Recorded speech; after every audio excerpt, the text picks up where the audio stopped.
The quiet night. They say the night has its own rhythm. The crickets chirping, the leaves rustling in a light breeze. My backyard used to be full of those little sounds. It was my sanctuary, the one place I could go to breathe when the exhaustion of pregnancy felt like it was crushing my ribs. But then the rhythm stopped. It happened so gradually I almost didn't notice at first. One evening, the crickets went mute. The next night, even the wind seemed to hold its breath. It wasn't just a lack of noise. It was a heavy, suffocating silence that felt intentional. Like the garden was holding its breath, waiting for me. I'd stand by the sliding glass door, watching the shadows stretch across the grass. The air felt thick, almost oily. It was the kind of silence that makes your ears ring. You know that feeling when you're alone in a house and the hair on your arms stands up? That was it. Every single night, I told myself it was just the hormones. I told myself my imagination was playing tricks because I was tired. But deep down I knew the silence wasn't empty. Something was standing in the dark, watching me from the trees, waiting for the right moment to speak. The first call, the silence wasn't empty. It was heavy. It felt like a physical weight pressing against my skin, thick as wool in my ears. I stood on the porch, one hand resting on the swell of my belly, just trying to catch a breath of night air that didn't feel stagnant. The garden was a wall of shadows, and for the first time in my life, those shadows felt occupied. Then, the leaves stirred. It wasn't a sudden movement. It was a slow, deliberate rustle. A dry scrape of branches against the fence line. And then it spoke. It wasn't a scream. It wasn't a growl. It didn't have the jagged edge of a monster from a movie. It was a whisper, a low, vibrating hum that seemed to bleed out of the very soil beneath my feet. It was barely audible over the swaying branches, just a soft, breathy vibration in the air. Maya, my heart didn't just race. It stopped. It felt like the world tilted on its axis for a split second. I didn't move. I couldn't. My breath hitched in my throat as that voice, that asterisk thing asterisk, called my name from the deep black center of the trees. It wasn't a stranger's voice. It was a sound I recognized. It was smooth. It was weary. It held a tone of perfect, aching familiarity that sent a shiver straight down my spine. I told myself it was the wind. I told myself my brain was malfunctioning from months of sleepless nights and the sheer exhaustion of carrying a life inside me. I tried to smile at the absurdity of it, but the wind doesn't have a name for you. And the wind doesn't whisper with such intimate intent. The silence returned, but it wasn't the same as before. Now, I knew what was waiting in the dark. It was listening to me, a familiar tone. I waited for the roar. I expected a monster lurking in the shadows of the hydrangea bushes. Something with teeth, something with claws, but it didn't come. Instead, the voice stayed soft. It was a velvet whisper. It didn't sound like a predator at all. It sounded like the one thing I'd been starving for since my pregnancy began, pure, unadulterated comfort. It was the steady tone of a friend, a lullaby for a weary soul. It knew exactly how to soothe the ache in my lower back and the pounding in my head. It wrapped around my senses like a warm blanket on a freezing night. I stood there, trembling, not because I was afraid of what it asterisk was asterisk, but because of how much I wanted to listen. It was the most beautiful lie I'd ever heard. And that's when I realized something terrifying. If it could sound this perfect, what exactly was it hiding underneath? Rationalizing fear. I told myself I was being hysterical. It was a desperate, logical lie I whispered to my own reflection to keep the shadows at bay. The truth is, pregnancy changes you. It alters your chemistry. It thins the veil between what's real and what's imagined. It's just the hormones, I'd mutter to the empty kitchen. It's just the exhaustion. Your brain is misfiring because you're tired.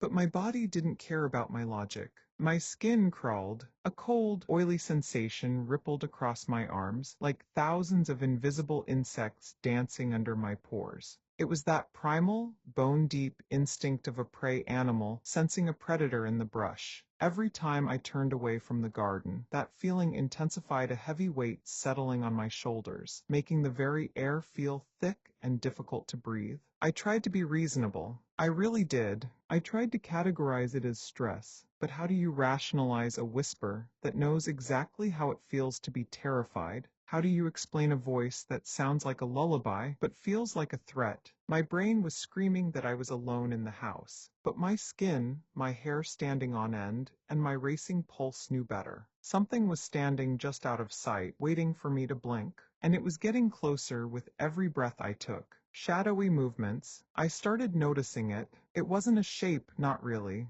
It was more like a smudge of gray, suffocating mist that sat heavy between the trees. I'd be standing at the kitchen window, clutching my belly, and then there. A sway, like someone had just stepped behind a trunk. But the second I turned my head, nothing, just empty space and swaying branches. My heart would hammer against my ribs like a trapped bird. Asterisk, it's just the wind, asterisk, I'd whisper to the empty room. Asterisk, the moonlight is playing tricks, asterisk, but the moon doesn't have a pulse, and the wind doesn't move with such purpose. Every time I looked, it retreated. It was waiting for me to blink. It was testing my resolve, and honestly, the way the mist rippled felt less like vapor and more like skin. Something was watching me from the dark, and it wasn't hiding anymore. Promises of ease. There's a specific kind of exhaustion that only comes with pregnancy. It's a heavy, dragging weariness that settles into your marrow until every movement feels like wading through wet sand. My back throbbed. My joints felt like they were being pulled in opposite directions. I was tired,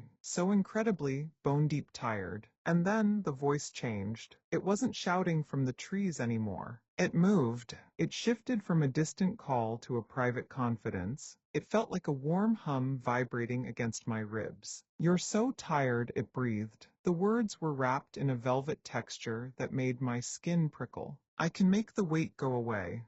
It spoke of a peace I hadn't dared to dream of, a way to still the constant, dull thrum of carrying a new life. It promised me a rest that didn't just come from sleep. It promised a relief from the ache in my bones, the strain in my muscles, and the sheer burden of being a vessel. It knew exactly where I hurt. It was weaving a tapestry of comfort, stitching together lies that felt like the only truth I had left. For a split second, just one heartbeat, I wanted to believe it. I wanted to lay down in the dirt and let whatever that thing was take the weight from me. But as the words lingered in the air, the temperature plummeted. The relief it promised didn't feel like rest. It felt like erasure, the magnetic pull. It started as a choice, a walk to clear my head, a moment of peace before sleep. But then the choice evaporated. Suddenly, I wasn't walking into the garden anymore. I was being pulled. It felt like an invisible wire was wrapped around my ribs, tightening every time I tried to turn back toward the house. My feet would move on their own heavy, deliberate steps over the grass. I'd stand in the doorway, my hand trembling on the frame, watching the shadows stretch. And then, without a conscious thought, I'd find myself stepping out into the cold air. It was a magnetic pull, a visceral, sickening gravity that ignored my logic. My brain screamed danger but my body leaned into the dark. I knew what they say about moths. They see the light, they see that flickering flame, and they are utterly destroyed by their need to reach it. They don't care that the fire will turn them to ash. They just have to get closer. That's what I felt, a desperate, starving hunger for whatever was waiting in those trees. Every night at the same hour, the garden seemed to lean toward me. The shadows grew longer, reaching out like fingers, and every night I let them. I walked deeper into the trees, my heart hammering against my ribs like a trapped bird. I wasn't exploring anymore. I was being hunted by my own desires. The closer I got, the louder the hum in my bones became. It wasn't just a voice now. It was a vibration in the soil, a tether tied to my very soul. And that's when the garden began to change. The warped garden. I started noticing the glitches, small, impossible fractures in reality. The backyard, it wasn't staying still. It was reacting to me. One minute I'd stand there, breathless, staring at a rose bush heavy with velvet blooms. They looked beautiful under the moonlight. Then I'd blink, just for a fraction of a second. When my eyes snapped open, the color was gone. The flowers hadn't just wilted. They had transformed. They were charred, brittle stalks of gray dust. It looked like they'd been incinerated by an invisible flame in the split second I wasn't looking. I reached out to touch a petal, and it disintegrated into ash before my finger could make contact. I tried to focus on the grass, but that changed too. One moment it was green, the next it was a dry, oily sludge that smelled of old graves. The garden was rewriting itself. It was molding itself into something unrecognizable every time I turned my head. It felt like a predator hiding in plain sight, a landscape that only behaved when I wasn't watching. And the most terrifying part, the voice got louder every time the flowers died. It sounded satisfied, like it was feeding on the decay. Shared secrets. Then, the whispers changed. They stopped being calls from the trees and started becoming conversations. It began to tell me things only a mother could know. Only a mother should know. It spoke of the way my heart sinks with the tiny, fluttering pulse inside me. It described the exact fear I'd buried deep in my chest, the fear that I wouldn't be enough. The fear that this child would inherit my brokenness. The voice didn't just mimic words. It mimicked empathy. You're so tired, it breathed, a sound like velvet sliding over bone. You carry the weight of the world, and then you carry the weight of a life. I stood there, shivering in the damp night air, and for the first time I didn't pull away. It told me secrets about the bond between us, a sacred, invisible tether. It promised that my child would never know pain. It promised a sanctuary where they could grow without fear. It wove lies so beautiful they felt like the deepest truths I'd ever heard. It spoke of a peace so profound that the aches in my back seemed to vanish. The heavy exhaustion in my limbs turned into a strange, floaty lightness. I wanted to believe it. God, I needed to believe it. Because for the first time since the pregnancy began, the voice didn't sound like a threat. It sounded like a sanctuary. It felt like a hand reaching out to hold mine in the dark. But as I stood there, mesmerized by its lies, I noticed something. The garden was silent. No crickets, no wind, just me, my growing belly, and a voice that knew exactly how to break me open. And then the pull started. A physical, magnetic tugging in my chest, pulling me toward the shadows of the old stone wall. The invisible thread. It started as a twitch in my heels, a subtle, rhythmic tugging that I initially mistook for my own nerves. Then, the sensation sharpened. It wasn't just a feeling anymore. It was a physical weight, like a hook buried deep in my ribs, dragging me toward the edge of the property. I tried to plant my feet. I screamed internally to stay still, but my legs moved anyway. They were betraying me. I felt like a marionette. My limbs were being jerked by invisible wires attached to my joints. Every step I took felt heavy, as if the very gravity of the garden had shifted toward that old stone wall. The further I went, the heavier the air became. It grew thick and wet against my skin, smelling of damp earth and something metallic, something like old blood. The pull wasn't a suggestion. It was an ultimatum. Move. My heart hammered against my ribs, a frantic, uneven rhythm that seemed to echo in the dirt beneath my toes. I was terrified. I was weeping without tears. Yet there was a sickening sweetness to the compulsion. It felt inevitable, like a river carrying me toward a waterfall. I wasn't walking anymore. I was being hauled. The garden seemed to lean in with me, the trees bowing their heads like mourners at a grave. The pull intensified until my muscles burned, dragging me toward the shadows of the masonry. I reached the perimeter. The pulling stopped instantly, and that's when I saw it. The hidden fracture. The pull is no longer a suggestion. It's a command. Every night my feet move without my permission. They lead me toward the back of the property, toward that old stone wall anchored in the dirt and choked with ivy. It's been there for decades. It should be permanent. It should be still. But tonight the wall feels expectant. I stood there, the cold air biting at my skin, and I looked. Really looked. And that's when I saw it. A hairline fracture. It was a tiny, jagged slit slicing through the gray masonry like a vein of black ink. It was so thin I almost missed it, but I didn't miss it, because I knew this wall. I'd seen it every night since the whispers began. This crack hadn't been there yesterday. It wasn't a sign of age or weather-worn decay. It was a deliberate growing wound, a fracture in reality itself. As I stared, the line seemed to pulse. It felt like a heartbeat, like something on the other side was putting its weight against the stone, straining to get through. The wall wasn't just breaking, it was opening. The command, I stopped fighting, the resistance in my muscles just evaporated. It was as if the air had been sucked out of my lungs, leaving me hollow and obedient. The voice wasn't a suggestion anymore. It wasn't a comfort. It was a scream, not loud, but sharp enough to pierce through my skull. Press it, it hissed. The command didn't come from the trees this time. It felt like it was vibrating inside my own ribcage. My heart hammered against my chest, a frantic bird trying to escape. My feet moved without my permission. I felt heavy, anchored to the earth, yet being pulled by invisible wires toward that crumbling stone wall at the edge of the yard. The wall looked different under the moonlight. It looked wet. It was weeping. A thick, oily moisture seeped from the cracks in the masonry, glistening like black tears in the dark. I reached out, my fingers trembling so violently I could barely keep them steady. Put your palm against me, the voice commanded. It was frantic now, desperate, like a starving thing pleading for its dinner. Touch the stone.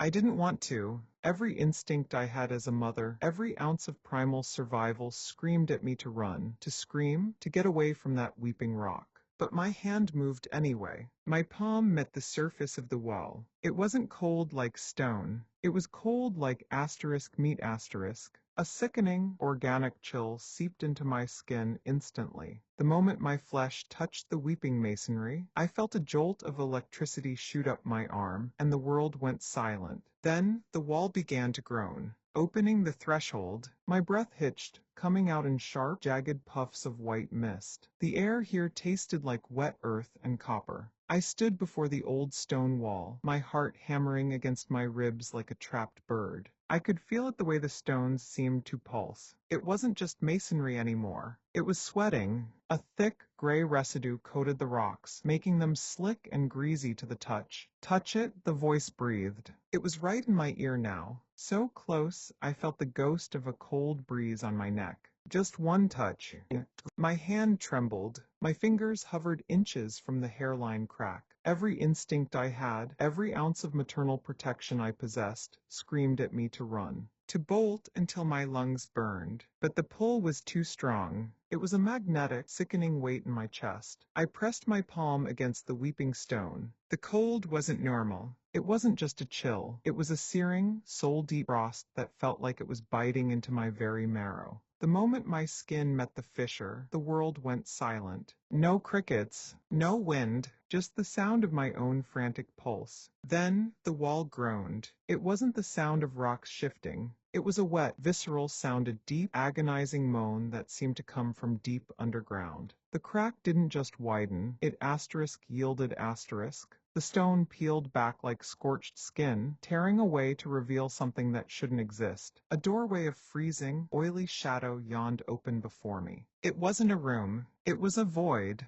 a jagged rip in the fabric of reality that smelled of stagnant water and ancient rot. The shadows there were thick, moving like liquid ink against an invisible pane of glass. They seemed to reach out, swirling toward my waist, toward the life growing inside me. The voice wasn't a whisper anymore. It was a vibration in my teeth, a command that shook my bones. Asterisk step in dot asterisk. I leaned forward. My weight shifted. One foot crossed the threshold of the oil and shadow. And then the voice tore. It didn't just change, it shattered into a wet, ripping sound that made my soul recoil. The face finally showed itself in the dark. The reveal. I stepped through. The air didn't just get cold, it became asterisk, heavy asterisk. It felt like walking into a throat filled with freezing, oily sludge. Every breath I took tasted of copper and wet earth. My heart hammered against my ribs, a frantic, panicked rhythm screaming at me to run. But my legs wouldn't move. They were anchored by the sheer weight of the silence. That's when the whisper stopped. The soothing, maternal voice, the one that had promised me rest, was replaced by something impossible. It was a wet tearing sound, like raw meat being pulled apart by invisible hands. It wasn't coming from a throat, it was coming from the very walls of the shadow. The darkness in front of me didn't just move, it